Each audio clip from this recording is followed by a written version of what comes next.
Packanack Lake Environmental Commission presentation where our goal is to design the best parking lot ever designed for the community of Packanack Lake. The parking lot is shown on this monitor here, and the extent of the parking lot is from the clubhouse to the restaurant and all the way to the post office. Within that area, our intention is to redesign the parking lot, provide a location for the digital messaging board, and also provide a location for a clock tower, while simultaneously capturing runoff in an environmentally sensitive way. Our strategy is pretty simple. Catch all the water before it goes into the parking lot that careens across Lake Drive West by capturing it within the footprint of a 5-foot wide pedestrian walkway. As we described in our last presentation, people typically walk around the lake right around this parking lot. So why not give them a safe location in which to walk, an uninterrupted flowing space that also serves to capture runoff. The runoff would flow across Lake Drive West, go into permeable pavers, and those permeable pavers would then direct the water with underground pipes into a series of rain gardens. There are about 7 rain gardens in total, extending from the restaurant all the way to the post office.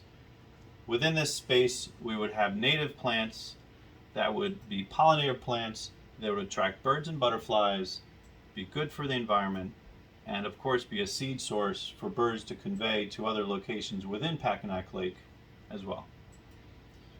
Aesthetically, we are creating a central corridor green space that connects Lake Drive West with the clubhouse.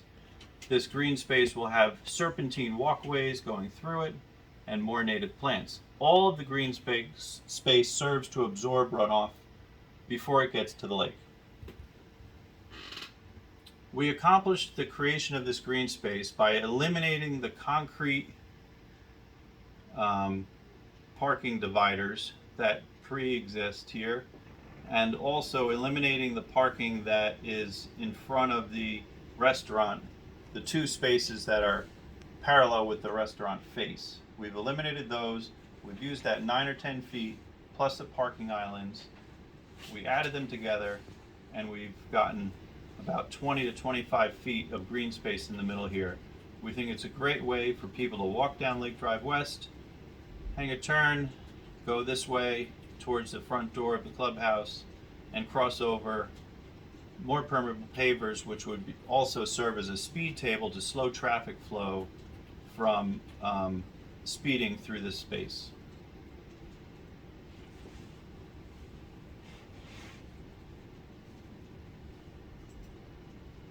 The amount of parking is roughly the same as what you currently have, although I would like to do a formal survey on the site now by a licensed New Jersey engineer so that we can finish up these designs and make sure that the parking is commensurate with the amount of parking required for these buildings. We've also positioned handicap parking spaces adjacent to the restaurant. We'll have some near the clubhouse and also some near the post office.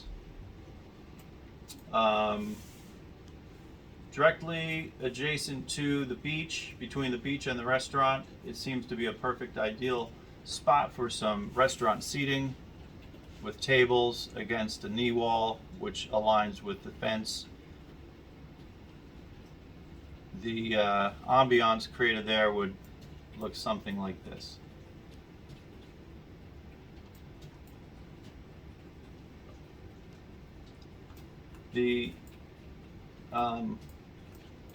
If the water overtops the rain gardens and becomes too significant for the rain gardens, there will be cutouts in the curb on this side to allow the water to flow across the parking lot and enter the catch basins indicated here as red rectangles, just as it currently does.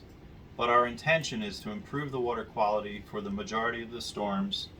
If it happens to be a very, very significant rain event, the parking lot will still function and water will not go into the clubhouse. The space directly in front of the clubhouse, while we're on the topic, would also have an organic feel consistent with the central corridor here, which we should come up with a better name for.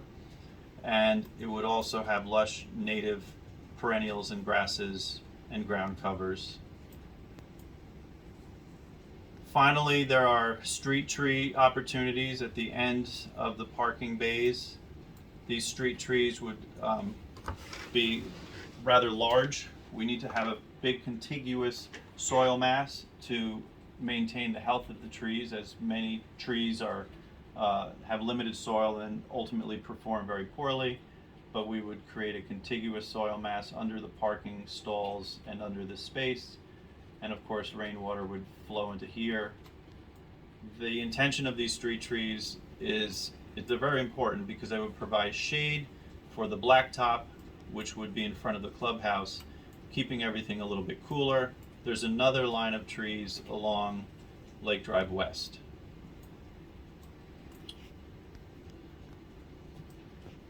You'll notice here some arrows that I drew on the page. These arrows extend from interceptor trenches. These are also known as curtain drains, or they're not French drains, but curtain drains.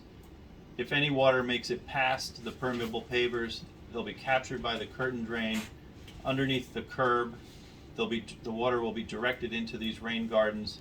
The bottom of the rain garden will be about a foot lower than the curb. The curb is an elevated 6-inch curb around the majority of the parking lot, with the exception of the portion directly along Lake Drive West. That's where the magic happens, because the water flows across Lake Drive West, flows across the flush curb, and directly into the rain garden. Again, what doesn't make it into the rain garden because it doesn't flow here, would flow here, through the permeable pavers. Whatever passes the permeable pavers in a very big storm event where the water is going very quickly will go directly into the curtain drain and again be guided into the rain garden. So back to the digital messaging board. I feel as though the digital messaging board would be most logically located closer to Lake Drive West so that it maintains the maximum visibility. However, if the board believes combining it with a clock tower is a bad idea, we could separate the two and put the messaging board in the middle. Conversely, if you prefer to have the messaging board along Lake Drive West where the clock tower is, we can put the clock tower more internally in the site within this green space.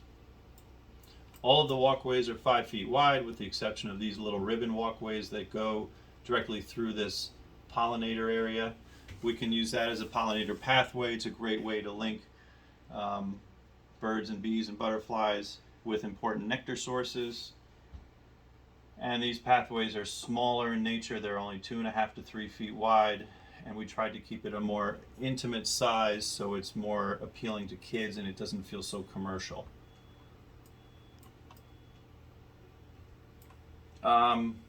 Just dabbling a little bit more parking lot layout over here. I feel as though we should organize this parking to actually provide stalls, whereas right now in the repaving that we noticed in our last presentation, it's somewhat ill-defined. I would like to ultimately extend the curbing to contain this as well. I really think that I've covered everything I could think of in doing this design. I'm happy to present it to you and the board for consideration. I hope that Tom is satisfied with the presentation. I know that he really wanted me to come tonight, however, it's my daughter's graduation, and that can't be missed. So I'm happy to have a follow-up meeting at any time. I hope that you are able to provide Doug with some good feedback. He'll bring it back to the office. I can integrate those changes, and then maybe at the next pass we can all get together sometime mid-July. Thank you again for your attention. Take care. Good night.